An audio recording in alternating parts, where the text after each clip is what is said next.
Hi, this is Major Malfunction, and this is DDOcast.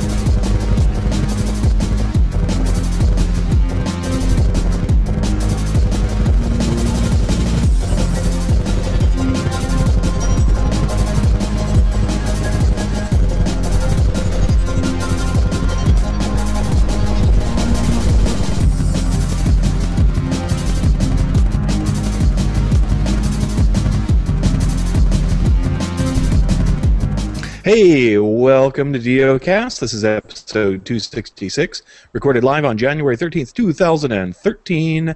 I'm your host, Siegfried Trent. With me is lovely producer and wife, Ann Trent. Hi, darling. Hey, everybody. How's it going? Whee! And from Epic Education and Building Blocks, we have Patrick, also known as Shamgar. Hello and welcome. Hey, thanks for having me. Also known as PJ Astecki. Got lots of nicknames on this show. And from DDO Gamer, we've got Jeff Hanna. Hello, sir. Hello, DDO World. How are you? DDOcast is about Dungeons & Dragons Online, made by fans and for fans of the game. We do live shows most Sunday afternoons from 4 p.m.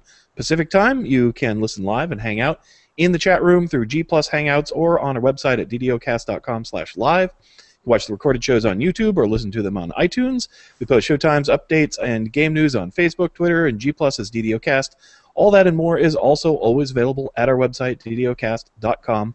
If you want to be a part of the show or just say hi, you can leave a voicemail on the toll-free YARK line at 1-855-DDO-YARK or email us at ddocast@gmail.com. We're always looking for guests, show segments, and topics of interest. On the podcast this week, there's not a whole lot of news, but we're going to do some, that which we have. We'll talk a little bit about the Midwinter Festival. There's a little bit of community news. Get a little bit of reader mail, and we'll just chit-chat since we have lots of people on the show today. That always is good for filling time. So let's get started. We'll do game news first. We've got the DDO hotfix server downtime on Monday, January 14th at 7 a.m. through 10 a.m. Eastern Time. That will be tomorrow if you're listening to the live show. This is to address server stability issues. But we also are correcting a problem with the Epic Altar, stripping effects off of certain chain items unintentionally.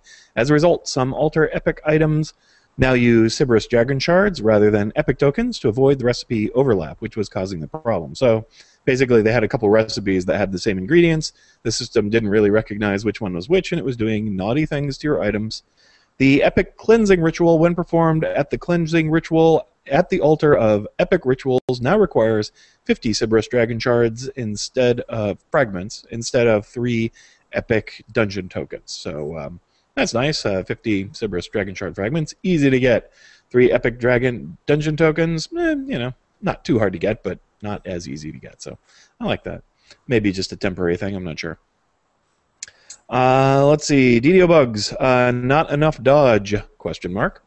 Say you have a 1% dodge item, 5 of them, but you're only seeing 4% on your character sheet. And your character sheet says your maximum dodge chance is 13%. So what is the problem?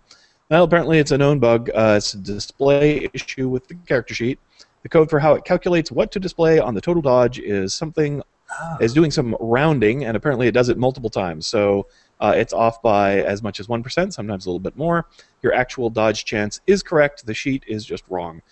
So the bug is being looked into, but you're getting all your dodge. It's just not necessarily saying that you are. But, of course, whether you believe it or not, that's another question. Let's see. Dev rumors. DDO rumors. Things that Anne has collected here from the forums. Players are complaining that armor skins are locked and would prefer to see them toggle like helmets or goggles. The good news is Turbine is working on revising the cosmetic armor system. Where did you see this one, darling, on the forums? On the forums, it was a response by a developer. Oh, okay. So. Cool. Yeah, I'm not sure what they mean by armor skins being locked in. Basically, if you apply the armor kit, it only shows the armor kit. You can't toggle it. Oh, you used to be able to toggle back and forth between what the armor looks like otherwise and then the armor kit. But I don't know. Something's weird about it. So. Okay. Very interesting. I don't know what's going on. Yeah. Alrighty. Well, it could be that it's locked on it's locked on a single armor, and that now they're going to apply it so that it applies to any armor that you wear. That would be awesome. I'd really like that. So like the potion hats, like the bunny hat, where you double click on that and that it applies it to any hat. Yep. Okay. Absolutely. Yeah, that would be great. I'd really like that. I do buy the armor skins occasionally, and I can see kind of an argument that says, well, because they're set to a specific people armor, that means people will buy the armor kits more often. But then again, if I could use the armor kits on anything I like, in a way the armor kits would be a lot more valuable to me, and I could see buying a few of them and then just kind of switching whichever one I felt like wearing at the time. So they would have more value to me, and I'd probably buy more of them if that were the case. Yeah, as it is, I only buy one when I have a character who's got their final set of armor, and that just isn't a common occurrence. Yeah. Although occasionally I'll buy one if the armor that I have is that I'm going to wear it for at least a little while is just really ugly. All right. I don't want to look at my character looking like that, so uncommon, but it happens. Let's see. Also, the Epic Augment system. When you use crystal slots into Epic items, it will become the new Augment system. This will be out in Update 17. Augments for all level ranges throughout the game, not just Epic levels. No need to mess around with crafting devices. You can do it anytime within inventory. The system is finished internally with over 300 augments total available at all level ranges. For example, you get a special kind of usable item in your inventory where you can double-click to apply a +1 exceptional ability bonus to an equipable item with an available augment slot. Wow, interesting. Mm-hmm. Yeah, I guess this is still the guild augment crystal slots, but now they'll be epic level effects, and they're going to work a little different. I think it's for the epic augments. Yeah. I think what it's is like that? the red, blue, green slots in epic gear. Oh, those things. Okay. Yeah, they showed one of them, which was like +1 to all stats or something a while back. Oh, okay. And you can change them out instead of having them be fixed onto the armor or onto the item. No, I don't know. They haven't really released a lot of information on it yet. Just okay. They had the one picture of that and said that it was coming with the next update, with Update 17 and stuff. Okay. Feather of Sun talked about it in one of the video updates. So, and the way he made it sound was it won't be once you put one in, it won't come back out. You can replace it with something else. Okay. And also the Epic Altar, you won't need the Epic Altar at all anymore. Ah, I see. All right. Very interesting. Yeah, in a way, the altars don't really add much value to the game. I guess they're just sort of a mechanism to do that. But let's see. Right now, in the game, we've got a bonus action going on. You can get a plus 20% Epic XP boost through January 13th. That's always nice. And DDO Store News got 20% off of character slots, spell point potions, healing items, and questing tools now through January 17th. Plus 10 crafting success booster potions. You can get 25 of those with the coupon code CSB010. So that's nice. Makes the grind just a little bit less if you have a whole bunch of those things. And I have quite a few stored up now, but I'll go ahead and grab those. Always nice to have. And that's about it for game news. Kind of quiet out there. Devs are busy behind the scenes working on Update 17, one would presume. And I haven't heard any giant explosions from the Winter Festival other than said stability, server stability issues. A little tongue twister there, I guess. So, yeah, and I haven't really experienced any problem with that myself. Anybody else had their servers go down unexpectedly? We're having harder problems logging in. Oh, yeah? Yeah, it takes longer to log in, and we lose our chat connection server and have to log in again about half the time. Ah. Interesting. So yeah, I mean, I know they have like a separate login server, a verification server. So maybe that is associated with the chat channel. So maybe that thing is having trouble. I know Kyber went down at least once or twice. The whole game just crashed server-wide. But I don't know if that's the same thing or if they fixed that. Interesting. Yeah, I haven't had any Thalanis problems, but I haven't been on for real extended periods of time. I've been logging in about once a night for a couple hours and haven't been playing for long periods. So. But, well. Yeah, and usually Thalanis is the one that has it goes down fairly often. I know it's not the most troubled server, but it's one of the slightly more troubled ones sometimes. Okay, well, our special feature for this week is to talk about the Cormyrean Midwinter Festival, and that is the ice games and what they're calling the Midwinter Festival now, which is ice games over in Evening Star. So the Midwinter Ice Races are a new kind of seasonal event held in the ice over Stallwater River of Evening Star, coincidentally constructed around the same time of the year as the Rizia Ice Games. Conducted, not constructed. Anyway, adventurers can run through the course of ice and illusions to compete for prizes. So you score points by getting snowflakes. There are 4 types of snowflakes, each worth different amounts of points. You get the bronze snowflake for 1 point, silver for 13, gold for 27, and purple, the most valuable metal of all, I guess, for 42. Not sure how they figured out bronze, silver, gold, and purple, but Anne really likes purple, so that makes sense for her. Titanium is kind of purplish. Yeah. And I guess, there's, I think in the Forgotten Realms or in some of the D&D lore things, you get the very special minerals like mithril and adamantine, and there's like blue steel and stuff come from meteorites. So, that's what it is. I don't know. I don't know. Purple's really good in Borderlands 2. I don't know. Yeah, it's worth 32 points, though, so that's good. Anyway, if you finish the course in the 3-minute time limit, which I should add is really easy to do, they give you plenty of time to skate around on the ice and get to the end. That's worth 100 points. Double points work on this also, so plus 200 if you complete it while you have it. Oh, so there's some sort of double points buff. So yeah, there's these buffs that you can get while you're going around. These will be randomly located on the course, like the snowflakes. Touch them to activate them. There's the super speed boost, which is a green orb. It gives you plus 30% melee speed, plus 50% enhancement bonus to run speed. The duration is 6 seconds. It's kind of like haste. I don't know why you need melee speed out on the ice course, but you get it anyway. Super jump, the blue orb effect is plus 30 jump skill, moon jump, and feather fall, which is kind of like, if you've been in the low gravity zones, that's what moon jump is. Duration 4 seconds. Similar buff as found in the challenges, though shorter duration. Jumping super high is necessary to collect the purple and static purple snowflakes now. So get these and time your jumps well. And since it only lasts 4 seconds, you gotta make sure you grab it and then jump. Double points appear as a large, bright white spark. Normally, the duration is 15 seconds, so I guess you want to finish the race real quick while you have that if you can.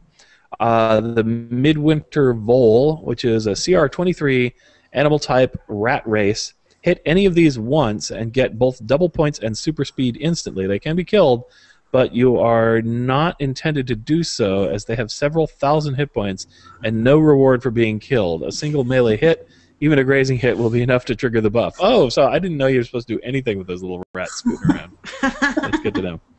My gamer girl was beating the hell out of one for her entire 3 minutes. Why am I doing this?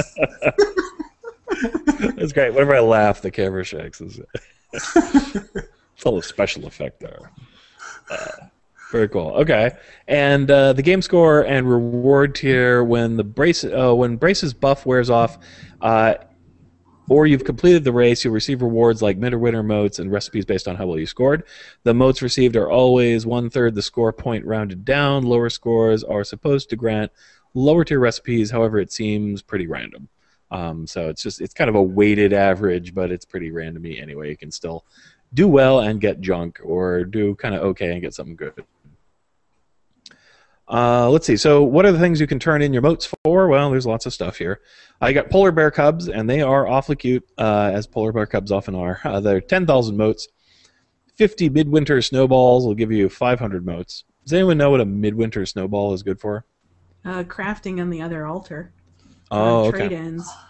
So you get 50 midwinter motes for 500. Midwinter snowballs for 500 500 motes, yeah. You get a Loth Spider Queen cookie, that's 280 motes. You've got the Fire Shield Pot, that's 120 motes. Potion of Resistance, Fire or Cold, 60 motes. Kind of obsolete these days in a way. Greater Protection, Fire and Cold, 90 motes. Add resistance to Fire, Cold, upgrades to armor, shields, or robes only. So only protective gear. This is an inherent elemental resistance. Insight bonus added to your randomly generated items. Cost for upgrades are as follows. 1 point is 45. 3 points will be 90 more to go to 5. You basically have to upgrade each of these steps. is 180, 7 will cost you 360, and 10 will be 720. So if you want to get all 10 points of resist, that's 1,395 motes, which, I guess it's a little more than a tenth of a polar bear cub there to do that. It will stack with your other types of resistances. There probably are some other insight bonus resists in the game. I'm not sure exactly which ones, but it stacks with most resists that you get. Add the Festival Glaciation, upgrade to armor, shield, or robes. This adds an equipment bonus to cold spell power added to your randomly generated items. Festival Glaciation will increase the minimum level of your item to the value listed in the parentheses. Upgrade costs are as follows. And we've got this chart, which I don't know, maybe we can throw up. We don't have maybe to. not. It's just kind of ridiculous. No. Well, Anne made this, right? Because Anne loves statistics. So she figured out, she did a graph, and you got how many spell points. Spell power. How much spell power you're getting, which goes up at a pretty even progression. You get about 6 points per step. The minimum level, which goes up in 2-level steps, so 2, 4, 6, 8, so on and so forth, until you get up to the very top. There's a 24 and 25.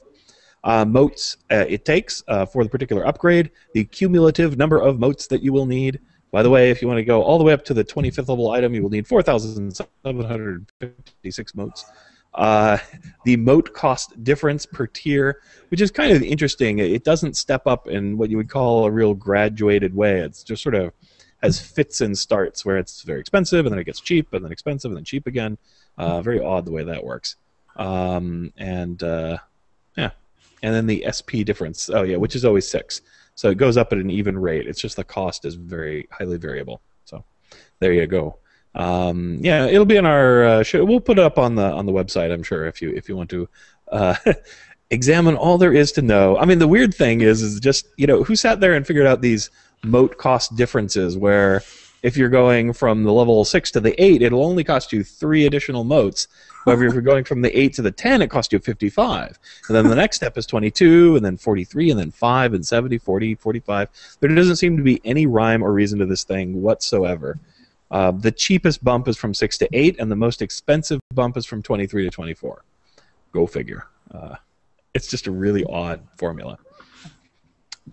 That is providing, all the information. And you pulled this information straight out of the game, didn't you?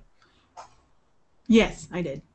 Basically. Yeah, so that's definitely the way it is. It's not like we might have made a mistake or something there. So I don't know, very bizarre. So has anyone done this racing? I don't know, Shamgar or... Oh yeah. Any What do you think of tips? it? No, I did the old Winter Games a few times back when it first got released, but I haven't really done the Winter Games very much. Okay. Yeah, we should say, I should mention a little bit about the old one if people haven't done it before. If you're a new listener, you haven't been through the Winter Festival again. Out in the harbor, there's a couple other games you can play in addition to this ice race. Out in the harbor, there's a kind of set of ski jumps that you can do. And it really helps if you get haste and you need the ice skates. You need the ice skates to do this one too. The ice skates are like 95 turbine points, something like that. You can also get them by turning in stuff. So out in the harbor, if you go up, you want to go up high. And if you're down by the water, you'll see the ramps, but you need to go up to where the turn-in for the portable holes and the drow is, where he gives you that favor and stuff. And up there is kind of the top of the ramp, and then you slide down the ramp, and there's areas of low gravity, and so you end up jumping, and then you jump at the right time, and you leap off the ramps, and you fly through the air trying to collect coins. And if you do all the ramps, there's a nice purple coin at the end. There are also some where you don't have to do the ramps. You can just sort of jump and try to feather fall down and collect coins as you go. That's kind of like the bunny hill, I guess. There's lots of videos online to show you how to do the ski ramps to successfully get them. And kind of the key is just, I don't know, there's just a certain amount of technique to it. They float in the right direction, not go too fast, not go too slow, kind of get it just the right sweet spot. And if you have the super speed boost like from Monk or Favorite Soul, that can make it a lot easier to get the purple coin at the end. So, I don't know. That's that. It takes a while to figure out how to do it, but once you do it, it's not real hard to kind of keep doing it over and over. You get the rhythm of the thing, and you get a lot of purple coins. There's a couple of videos on YouTube if you just type in DDO Reezy Ice Games that basically teach you how to do that. Mm-hmm. One tip I would give is just to turn off your Featherfall item. Yeah, usually it's not beneficial to you. All right. Well, I have 2 tips. Don't forget the Bogwater Tavern is probably going too, right? Yeah, I've never done that. You have to have a team of people, I believe, to do it successfully. Yes, you do. So I've never done it. But if you can get the team cranking, you can get a purple every single time. Yeah, I hear it's very effective. So my two tips are, well, and this one is actually, the Gamer Girl reminded me of this, is that your House P medallion works. So you can probably have super speed all the time. Yeah. But my main tip is, don't bother. Just bring a lot of money, because these things are really hard and frustrating, and they drive me crazy. I'm not a high Twitch person, and But on the other hand, there's lots of people farming this stuff, and they'll be happy to sell you all of this, everything. They'll sell you anything if you have enough plat. So bring plat, and then your skating skill seems to, has the effect of being really improved. I bought 6 Icy Burst kits today. Oh, and one other thing. The resistances and so forth from the new Midwinter Games Awards, I can confirm that they will go on starter rags. So, there you go.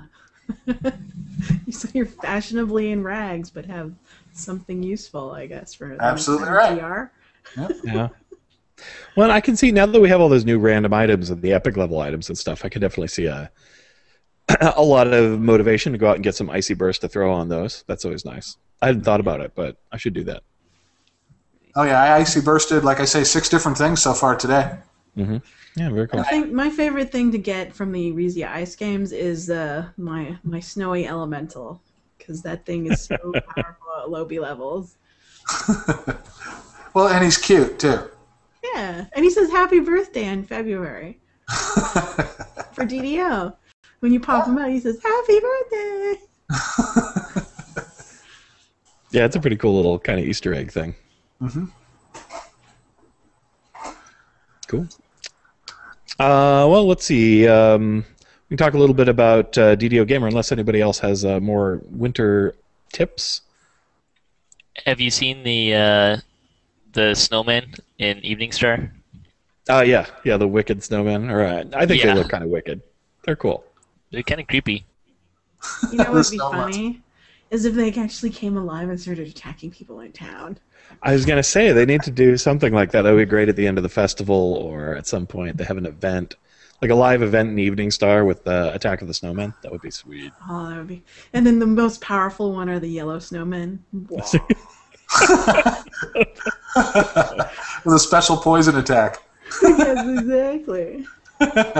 Okay, one actual serious tip for the Midwinter Games, not the ones over in Eberron, but in Evening Star, is 3 minutes is a lot of time.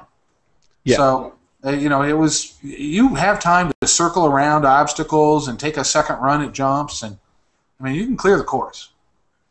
Yeah, I think you can finish the course in less than a minute, right? If you're just zipping through it. Right. So. And I don't think there's any bonus for finishing early, so you really just want to milk all the time and get as many thingies as you can. Yep. And I believe the deal is you have to kind of buy the tickets. You get a certain amount of them free every day, is it? And then after that, you have to turn in stuff to get them.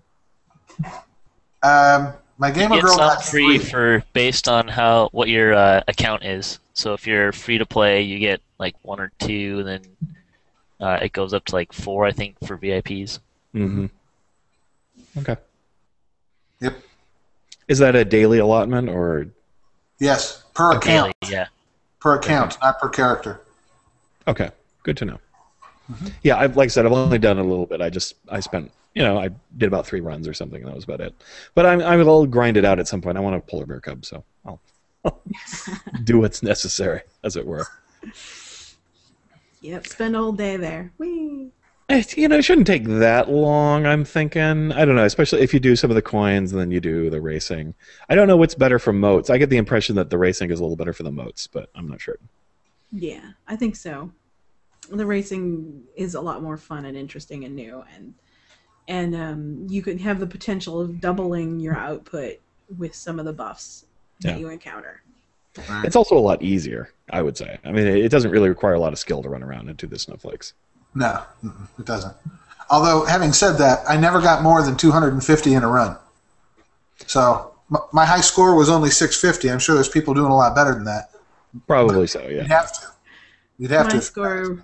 My high score was 310. Yeah, I think that's about as high as I got.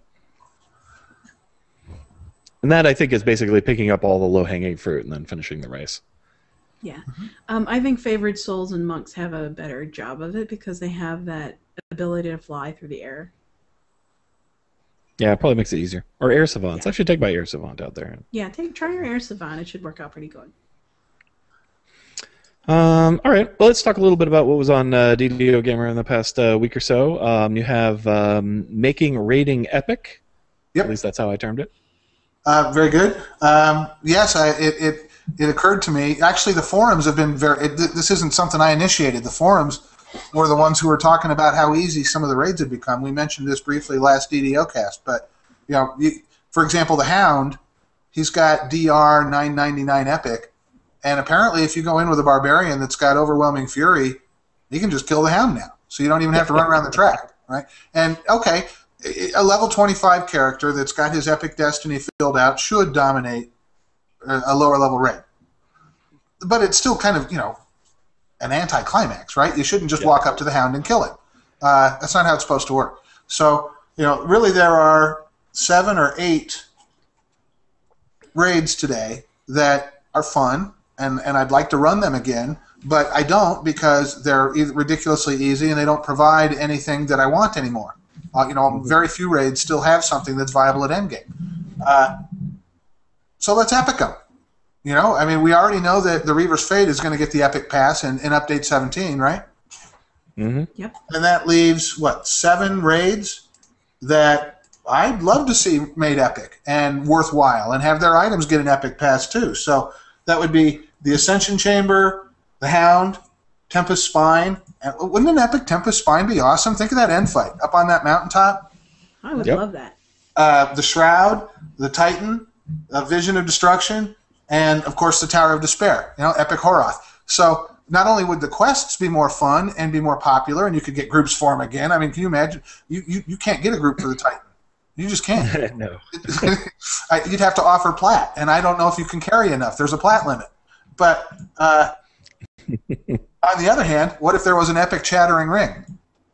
Right, or an epic 7-finger gloves. So, and Tempest Spine, like I say, would already be awesome if you epicked it, because it's just a fun quest anyway. But, epic Maelstrom, wouldn't he be awesome? So, that was my thought. I would just like to urge Turbine. I would love to see an update that was nothing but those 7 remaining raids epic. Even if they didn't do the rest of the pack, they just did the raid, I'd love to see it. Yeah, I think that would be well worth their time. It'd be a really nice addition and smooth out the end game. And I think that would be really cool. To see all those items, get a lot of choices at the epic levels and stuff. That would be great. Well, and the other thing is, there is so much repetition in filling out your epic destinies right now, just because your choices of quests that would give any reasonable amount of XP at level 24 are so minimal. Well, here's 7 more quests. Let's throw them in the mix. Yeah. So that was it. I think one of the I think would be really cool, and a lot of them I think would be not all that difficult. I mean, the epic levels could simply be a little more difficult or change the way that it spawns. The Hound certainly has a lot of potential for that.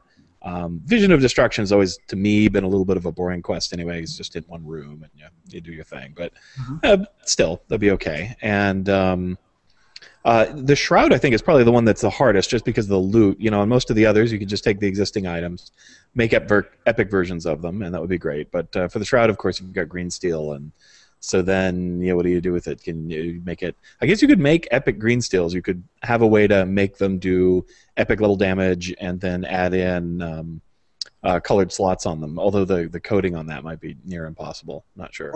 Or maybe a tier 4 shard. So you can actually a 4th level of green steel.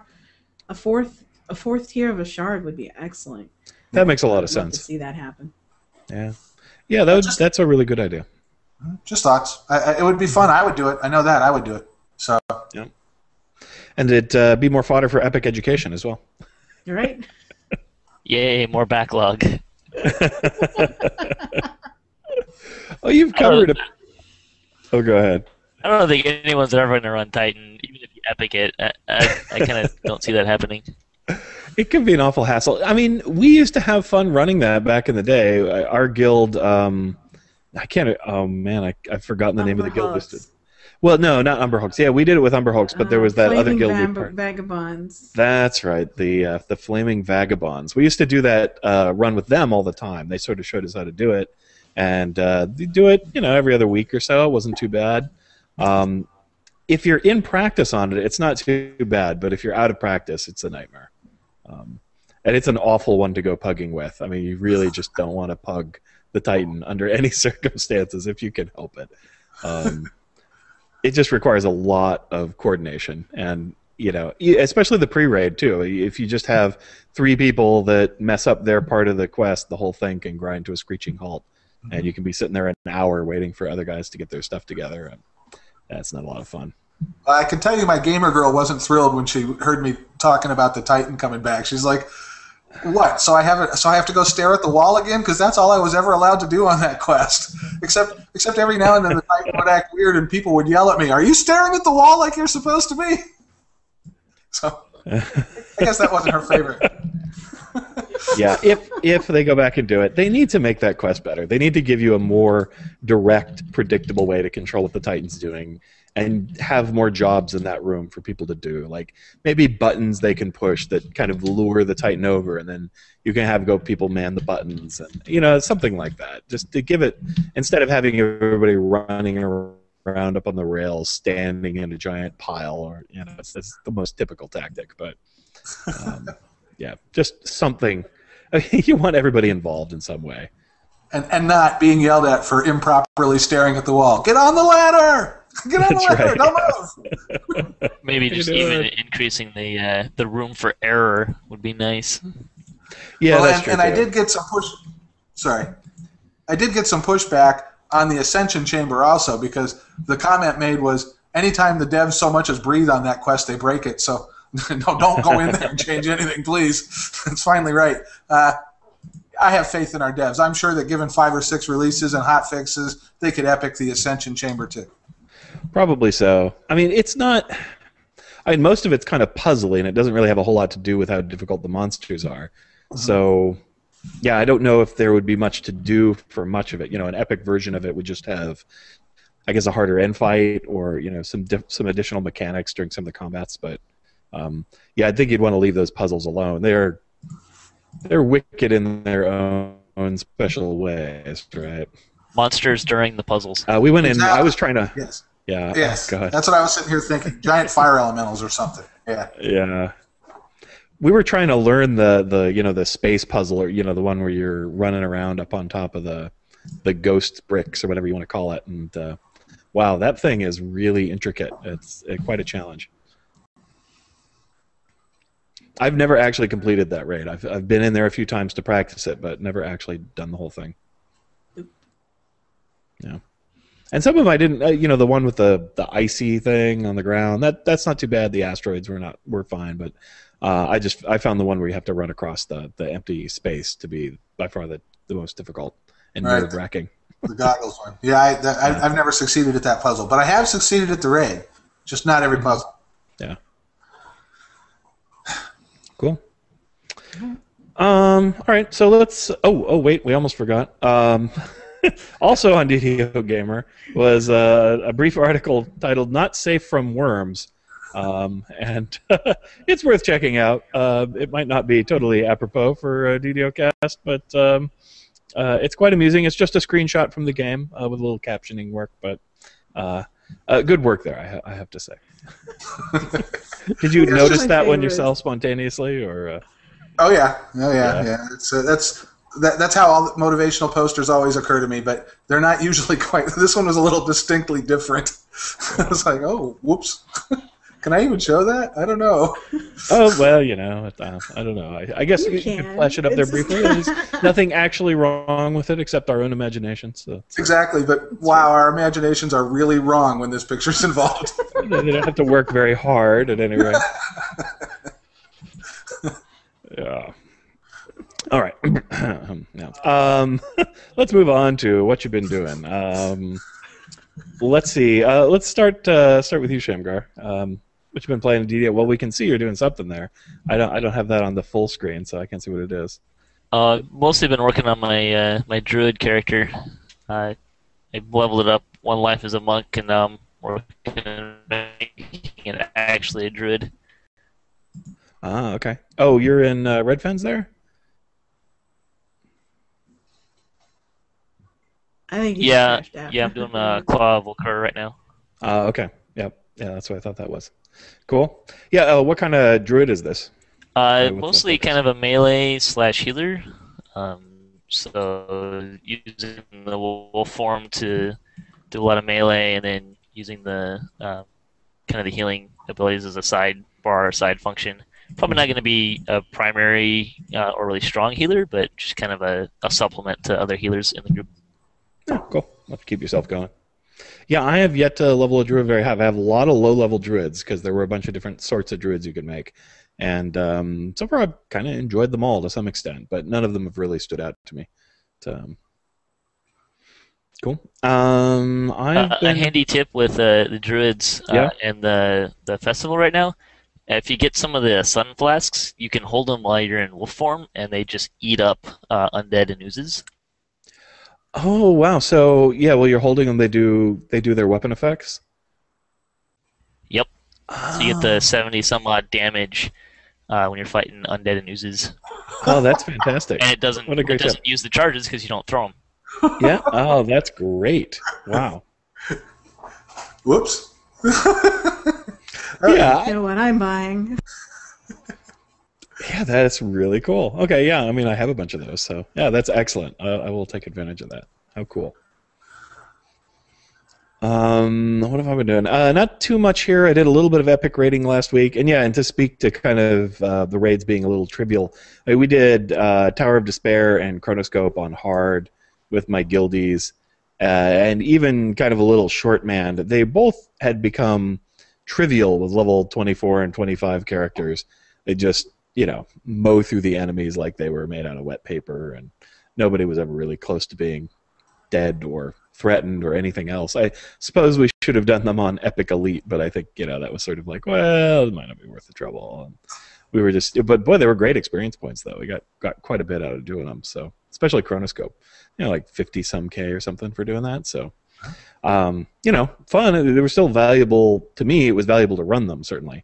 But yeah, it was amazing how they've gone from things where we have to kind of work together and focus a little bit to things where you just, mow through them like paper and not really worry at all.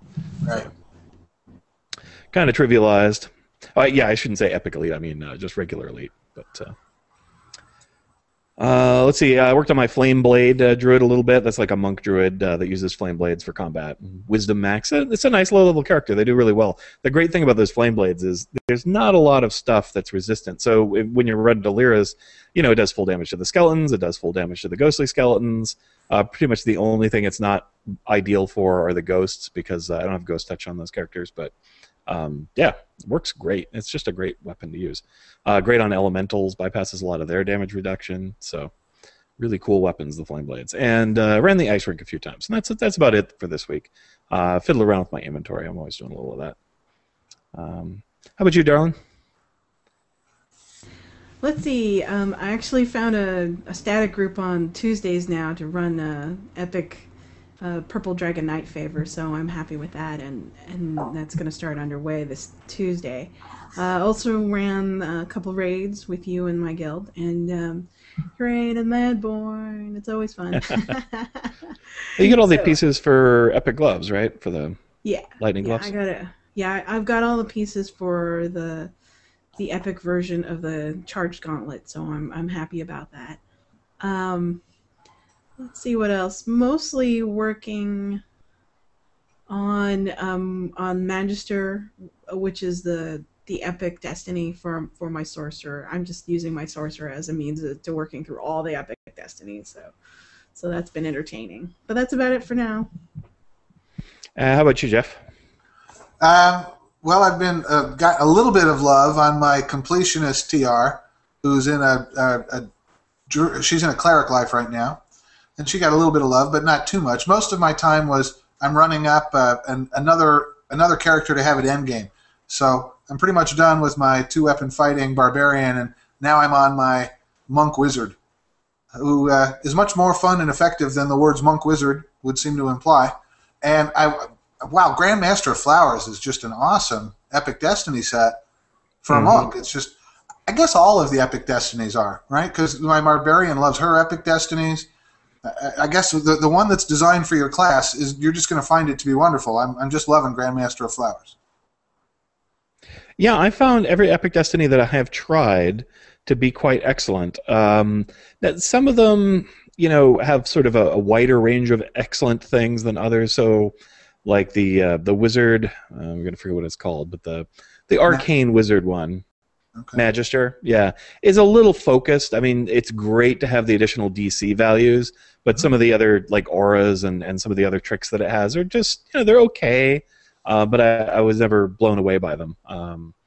As where with the melee characters, I often find pretty much everything in the tree is kind of cool or helpful or makes me feel a little more powerful. So, but yeah, generally they've just been great. I mean, they're just a ton of fun to try different ones, and often on the same character. You can make it's fun to be able to switch back and forth and go, I want to be kind of defensive or I want to be kind of DPS-y, and just swap back and forth. So I like that a lot too. Very good. I haven't found any so far. I haven't found a lot of destinies other than the one that my class is supposed to have that are very very appealing. I can find one thing to twist in, but the tree itself just usually doesn't do anything for me. But wow, I've so enjoyed the primary tree. So yeah, cool. Yeah, and I know Grandmaster of Flowers is an especially good one in some ways. A lot of that DPS that I was talking about in the raids that we did were monks. We had 3 or 4 epic level monks running around, and they just annihilated stuff. It was pretty amazing. My character is only level 21, and he's just barely started on his Epic Destiny, and yeah, he was.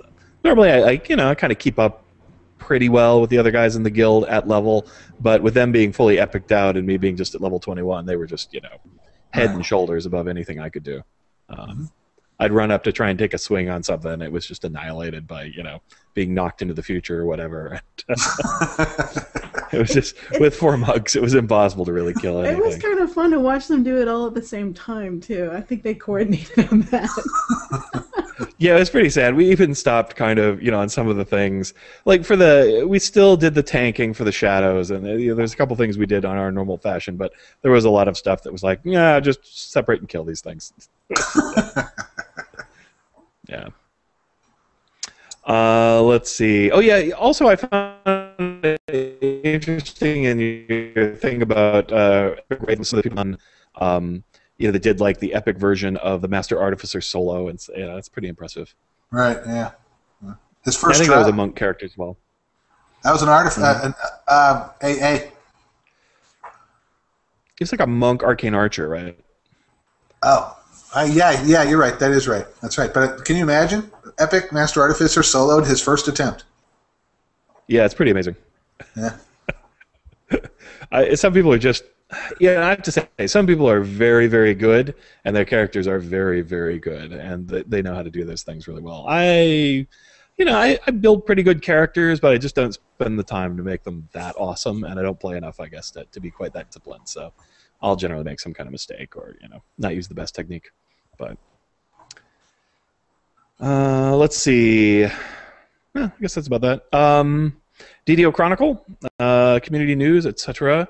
Tabril is organizing raid training on Wednesday evenings on Sarlona to help new players understand and learn about DDO raids. That's always really cool. Pint Sized is showing what happens when the festival and Rizia Ice Games take place around the same time in a series of screenshots. I have no idea what that's about. Did anyone take a look at what that was? Comic book screenshot series. Oh, okay. All right. So it's kind of a humorous piece. Yeah. Cool. Chronicle comment. What are your tips to succeed in the Rizia Ice Games or Midwinter Festival? My tips to succeed. Mine would be to go online, watch the videos of people doing it really well, who've perfected it, and try to do what they do. That might not be the funnest way to do it, but that's probably how to succeed the best. Although I like Jeff's earlier tip as well. But I don't know, Ann, what's yours? My favorite tip is just remove Featherfall and don't discount Mr. Snowy Elemental as a reward to craft for in the Rizia Ice Altar. Cool. Jeff? I still stand by my main idea of bring lots of plat, and you'll be fine. Let other people specialize in doing the work. Yeah, very good. How about you, Patrick? I would probably go with buy it too. I'm not really much of a jumper. Yeah. I mean, I did it for a little bit, but or ignore it. Just don't worry about it. It's not anything that people aren't going to let you in their groups for or anything like that. Oh no, certainly It's not. not it's not the end all be all of the game at all. No. I just think of it as kind of a diversion or amusement. I mean, mostly this year I'm interested in the polar bear. Yeah, I might, now that I think about it, go get a couple Icy Burst rituals for a couple of my epic swords that I feel are kind of like ones I've settled in on and will keep for a while. But other than that, yeah, I don't usually bother a whole bunch myself. Okay. I've got a little bit of sort of a promotion here for somebody who listens to the show. Is a DDOcast listener and, of course, a DDO fan. His name is Felipe Sampson. I'm not sure exactly how to pronounce his first name. Or Philippe. He wrote into us about a new game that he made for the iPhone and iPad called Kingdom at War Strategy and asked if we would talk about it on the show. And I said, yeah, of course. Which is the case. Anybody who is a DDOcast listener or DDO player wants to promote something, or if you're just doing something that's game related and wants to talk about it, we're generally happy to do that. Anyway, I'll read his description of the game. So your kingdom faces an unknown event that makes the dead walk again.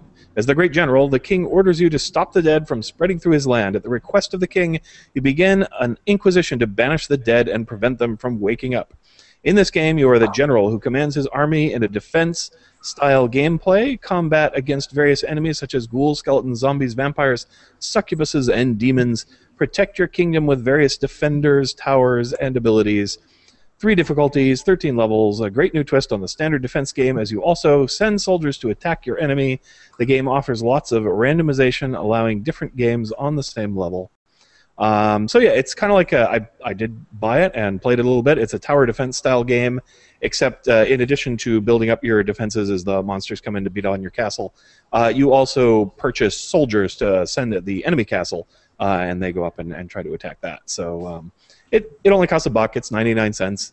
It's a small-scale indie app, so don't expect really pretty graphics or very fancy sound effects or anything. It's a pretty bare-bones game, but the gameplay's all right.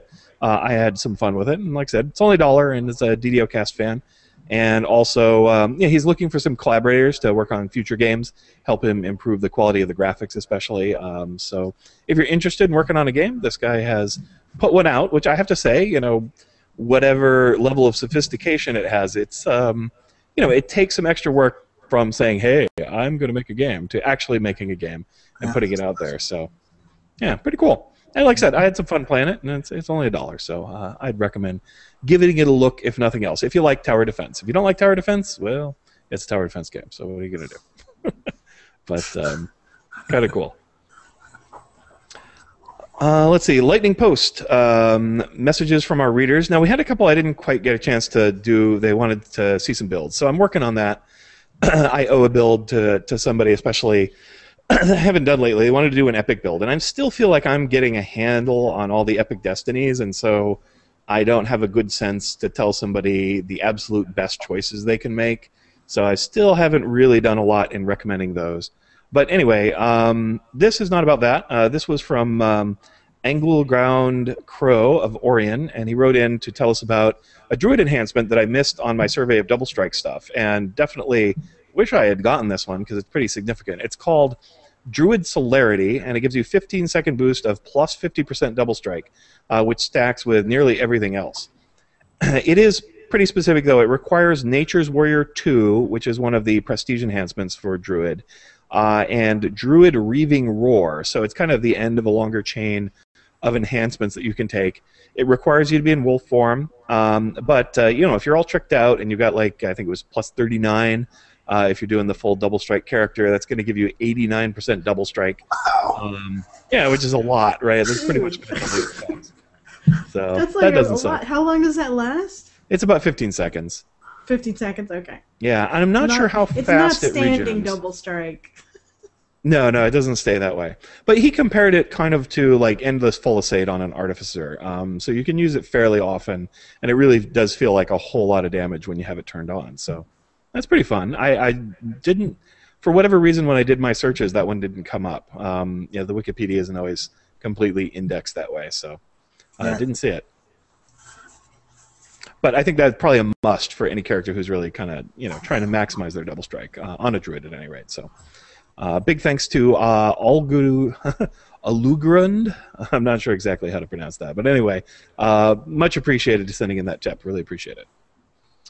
Yeah, we don't have too many. Like I said, there were some build request types of things. They have been getting a lot of people out. So there was somebody who wanted to do a Divine Arcane Archer, and somebody else who wanted to do a Pale Master Arcane Archer. So I'm looking into that. Pale Master Arcane Archer seems like it should work. Wizard gets the extra feats. It's feats that makes a Divine Arcane Archer really hard to build. You just don't have as many as you'd like. Although some of those are going to be eaten up for the prerequisites for Pale Master. But if you have a kiting character who has a heal over time on themselves constantly, that's not a bad deal. I mean, that's kind of a synergistic ability, especially if you're soloing. So I could see that being pretty effective. But anyway, I'll try to work it up, and I'll share it on the show or post it up on DDOcast when I get a chance to. So that's in the works. You guys got any general advice on those kind of characters, if you've made any? I've tried a Divine Arcane Archer too. I agree with you. The feats are a problem. Yeah, it's pretty hard. I know a lot of people who want to splash in Arcane Archer will take like 2 levels of Ranger to get a couple of the rangy feats to help, but I don't know even any of those feats are required for that. Just helps with the ranged. Yeah, I find generally, if you're for the Divine ones, you tend to go like 2 Ranger, 2 Monk, and then the rest of a Divine class, and that gives you just enough stuff to make a pretty good Archer. And have enough feats left over to at least pick one thing, whether you want to do control casting or damage casting. You have to kind of pick one of the two. And it works out okay. And Anne's character, her TR that she's leveling is like that. It's a Sorcerer Arcane Archer. Really tight on feats, so you don't have like improved precise shot, which is definitely kind of a downside. So it's more of a single target Archer, and then does damage casting as opposed to control casting. And she works pretty good. I mean, we were playing together, and Anne's character is just a lot more survivable than mine, who's just a pure sorcerer, because she has evasion, and she can sit there and plink with the bow instead of having to get up and get into spell range, and I don't know, it's good conservation. Yeah. Yeah. That character basically lives and breathes divine right clickies. So. Yeah, or it's Divine Power you're talking about. Divine Power, yeah. She's got like 17 of them or something like that, and I keep them all in a row, just so I can double click through each and one of them every time when my my many shot comes up. Yeah, it makes a huge difference for many shot. Oh, actually, you should try using scrolls of what is it? Mordenkainen's transformation. Tensor's transformation. Tensor's transformation. There we go. Yeah, that because that's pretty good now, and it doesn't stop you from casting anymore. So. That might work. Oh, okay. No, it gives you a big cooldown on your spells, I believe, is what happens, or a double cooldown, kind of like the Druid form that's does. right. I remember that. But that still might work I'll out. give it a shot. Still gives you fighter bab. I helped a guildie work up it was not an Arcane Archer, but it was she was bored just healing. She wanted a bow. So we worked out a cleric ranger mix, and it was pretty effective, but. In the meantime, the game style changed, and she found she was able to do more stuff with a pure cleric doing offensive casting than with the mix. So, yeah, I think that's generally the case. Yeah, I have a cleric, and with 2 levels of monk for evasion, and I did take because I just I had feats that I didn't really have anything I needed to do, and I just took Zen Archery on her just so that she could use a bow, and I usually put improved not destruction but improved. I'm gonna forget what it's called, but the one that lowers the spell resistance on there. Shatter Mantle. Shatter Mantle. There we go. Yeah, just so she can, fairly accurately plink at things and lower their spell resistance in order to cast on them, and that works okay. It's not great, but it's just kind of a nice, handy thing. Or if it's just not worth the spell points, I have something to do. I can shoot arrows at things. That makes me happy. But, for solo play, it's kind of useless because you just don't have the time for that kind of thing. So in a group, it's kind of handy, but in solo play, it's all blade barrier and implosion and running around in circles. The bow, not so handy, but I don't know. Or if I want to do damage, it just makes more sense for her to pull out some hand wraps and thump on things, because even without a lot of melee skill, the attack rate's high enough that it's somewhat useful. Well, I guess that's about it. We don't have too much else on the show. I don't know, you got anything you're looking forward in the future there for DDO Gamer? No, I'm still working on my dragon piece. It's not ready yet, but I'm actually seeing the light of day. I might get to it this week. We'll see. I suddenly have more free time now that the Broncos have taken such a steaming. Well, you know. Yeah. We know how it is here in Seattle. Apparently today, the Seahawks were destroyed by the Falcons in the Great Raptor Bowl. We weren't exactly destroyed. We came back and we had the lead with 30 seconds left. And oh, really? Oh, okay. I didn't watch it. We did too. That makes it worse. So that was like a heartbreak, then, is what that was. It was a heartbreak. Oh, well. Well, Sorry, at least Seahawks we fans. didn't really have any business of regaining the lead, considering we were down by 20 points twice. Oh, wow. Yeah. So. Yeah, they were a scrappy team this year, so. Okay. All right. Yeah, we do have an Epic Education queued up. We didn't play it this week just because we had a bunch of guests on, but we'll be playing that next week, so look forward to it.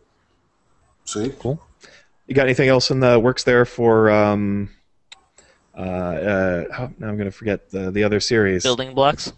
Building Blocks, there we go. Yeah, I'm finishing up mic technique, just kind of a little series on tricks for like using microphones and really kind of some of the like nitty-gritty technical information about microphones in general. And then I'm going to start working on a series on the build stats, so strength, constitution, and whatnot. And then probably either feats or skills or something like that. Cool. Yeah. I was going to do kind of buildy, like actually making builds kind of thing, and then I kind of decided that with all the different things and just kind of my own schedule and not really wanting to wait longer for the enhancements to come out, that I was going to do it in chunks of like specifically different things. So just kind of, okay, here's looking at stat points. So this is what strength does for you. How much should you be looking to take? And then for the other ones, and then I'll kind of go through the feats and the skills and say this is what it does, this is why people use it, or this is why people don't use it, and kind of rating the things, kind of reviewing the different feats and skills and spells as well, probably. Yeah, I think you kind of have to approach building that way. Yeah, it used to be, it would take me an hour or two to put a build together, and now it can take forever with the Epic Destinies and just so many options. It's quite a lot of work, and because the character planners don't often have the epic stuff in them yet, it's Right. I don't know, it's just really difficult to do these days. Yeah, I can't even switch my boots in less than an hour. Because by the time I figured out now I got to swap my gloves too, and my necklace, and my cloak, and now it's tomorrow. Yeah. Yeah. No, it's a great thing in a way because there's just so much to play with and it's a lot of fun. But it's very hard to give people concise advice or to give them the full plan for everything they're going to need to do, just due to the sheer scope of what you can have on a character these days. So, oh well. But makes it fun, but also challenging if you want to give advice. Okay, well I think that'll wrap it up for today's show. Big thanks to Anne for. Oh no, it's not. Oh, okay. What's going on, Sweets? Well, I want to put out there that Marcella Rockwell's books are now on audiobook, available on Audible and on Amazon.com. That's The Shard Axe, The Skein of Shadows, and Legacy of the Wolves. So these are 2 DDO books and the 1 Eberron book from the Inquisitives. So those are now available on audiobook. Though all of them are quite excellent. So. Cool. Download them and give them a try. Yeah, very cool. I haven't listened to any of those yet, but I'm looking forward to that. I like those books quite a bit, and I haven't finished reading the Legacy of Wolves. Is it? Yeah, or Legacy something? of Wolves. Yeah, I haven't finished reading that Inquisitives. yet, so maybe I'll grab that one on audiobook and give it a listen. Yeah. That would be cool. Also, does anybody remember the Paizo's Pathfinder MMO Kickstarter? They're, I think, a little under $200,000 away from their goal, and I don't think they're going to make it. What do you think? Yeah, I'm not sure. I mean, it is possible that a bunch of people will jump in at the last minute. I have been maybe kind of toying with the idea. You get a whole bunch of role-playing stuff if you sign in at like 75 or $100. I mean, tons of Pathfinder stuff, which I could put some use to, and I'd be real interested in checking out their game when it comes out. Apparently, they're intending to do the MMO whether they make the Kickstarter or not. This was to kind of accelerate their program, hire additional resources, and try to get it done within the scope of about a year, or at least get into early beta in a year or so.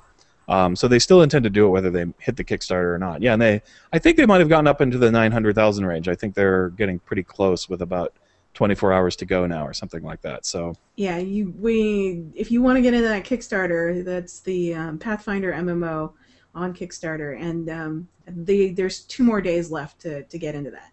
Yeah.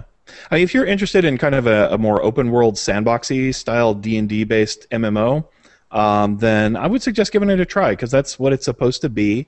Probably a little more heavy on the role playing, probably a little lower level of spit and polish on the thing, I'm guessing, because it's a little more independent. But they do have a lot of people who've produced professional games. You've got Ryan Dancy, who did a lot of work on the World of Darkness MMO that hasn't come out, but he worked on that. And also on EVE online. So, I mean, it's got professional, software developer people working on it, but they're doing it a little more indie style with, kind of lower budgets and a little more sweat and tears rather than big paychecks. So, Wow. I don't know. Yeah, it should be cool, though. How much MMO can you really do in a year, though? I mean, wow. A year, that's so aggressive. Well, I know they've been working on it a while. This was to accelerate it by a year, right? So they've been working on it for at least a couple years now. They had an MMO they had a Kickstarter about a year ago to do a tech demo. So I think they did a bunch of the design, then they did a tech demo, and now they're cranking it out. I think the thing also, I get the impression is that they're building it a piece at a time. So when it first becomes available, it's going to be kind of a starter city and some surrounding area. And then they're going to kind of build out the world a little bit at a time, rather than release kind of what you might call a full-scoped game initially, and then add expansions to it. So that's my impression. I really shouldn't say too much because I haven't been following it closely. But yeah, that's what I think's going on. Although, yeah, I'm always a little dubious about any MMO project. I know that more of them die before they come out than come out, so hard to say, but it would be cool. I would love to see a kind of an open world, kind of, I don't know, I guess less structured, but D&D based game. So that would be really cool if they put one out. And it's 3.5 if you're a 3.5 fan. So, Right. Essentially. Sweet. Yeah, it could be cool. So I don't know. I'd encourage people to help it out if you've got the money and you don't mind spending it on something that may or may not happen exactly like you'd like. Well, it still is kind of a worthy thing. And you do get a whole bunch of role-playing products. If you're interested in Pathfinder, at the higher levels, you get just tons of modules and miniatures and all kinds of junk. So pretty cool stuff. Anything else on the general news front there, darling? No? No, not for me. Just those 2 items. Sorry for jumping the gun there. That's all right. You got to ask. Okay. All right. So now we'll wrap it up. That's going to be it for today's show. Big thanks to producer Ann for the late-breaking news and other cool stuff. Big thanks to Jeff and to Shamgar for being on the show. Thanks, guys. And big thanks to all the DDO contributors and our listeners out there in podcast land, or couchcast land in today's case. I am podcasting from my couch. It's quite comfortable. And big thanks to Turbine Wizards of the Coast for making the games that we like to play. If you'd like to be a part of the show, you can leave us a voicemail on the toll-free York line at 1-855-DDO-YORK, 1-855-336-9275. Email us at DDOcast@gmail.com. Give us something to say on the air, or make a request to join the show and be a guest, or be a part of the DDOcast legacy by making us a segment or a commercial. We love those. Haven't gotten a new one in quite a long time, but we're always looking for more. And that's going to be it for today's show. Thank you very much.